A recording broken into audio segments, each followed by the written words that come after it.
Raghava Lawrence గారు ఇప్పుడు కొత్తగా యాక్ట్ చేస్తున్న మూవీ 'బెంజ్'. అయితే రాఘవ లారెన్స్ గారు ఈ 'బెంజ్' మూవీకి ముందు లాస్ట్ యాక్ట్ చేసిన మూవీ 'జిగర్తండ డబుల్ ఎక్స్'. అయితే 'Jigarthanda double X' movie release అయ్యి 2 ఇయర్స్ అయిపోయింది. అయితే 'Jigarthanda double X' movie release అయ్యి మంచి హిట్ అయింది. అయితే 'జిగర్తండ డబుల్ ఎక్స్' మూవీతో రాఘవ లారెన్స్ గారికి ఒక మంచి హిట్ వచ్చింది.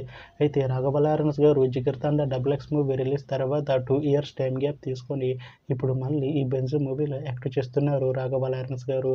చూడాలి రాఘవ లారెన్స్ గారికి ఈ 'బెంజ్' మూవీతో కూడా ఇంకొక మంచి హిట్ తనకి వస్తుందా లేదా అనేది మనం ఈ 'బెంజ్' మూవీ రిలీజ్ అయ్యాక చూడాలి. 'బెంజ్' మూవీలో నయనతార గారు యాక్ట్ చేస్తున్నారు. అయితే నయనతార గారు ఈ 'బెంజ్' మూవీకి ముందు లాస్ట్ యాక్ట్ చేస్తున్న మూవీ 'జవాన్'. అయితే 'జవాన్' మూవీ రిలీజ్ అయ్యి 2 ఇయర్స్ అయిపోయింది.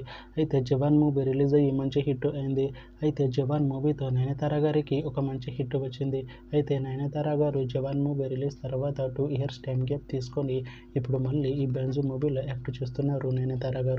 చూడాలి నయనతార గారికి ఈ 'బెంజ్' మూవీతో కూడా ఇంకొక మంచి హిట్ తనకి వస్తుందా లేదా అనేది మనం ఈ 'బెంజ్' మూవీ రిలీజ్ అయ్యాక చూడాలి. అయితే 'బెంజ్' మూవీ టీం ప్రస్తుతం షూటింగ్లో బిజీగా ఉన్నారు. అయితే 'Benz' movie shooting already 40% complete అయిపోయింది అంటున్నారు movie team.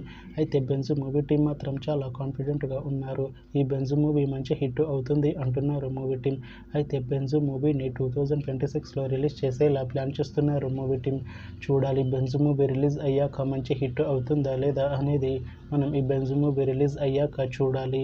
Thanks for watching this video friends. మీకు ఈ వీడియో నచ్చితే ఈ వీడియోని లైక్ చేయండి. ఇంకా ఇలాంటి మూవీ అప్డేట్స్ కోసం ఈ ఛానల్ని సబ్స్క్రైబ్ చేసుకోండి.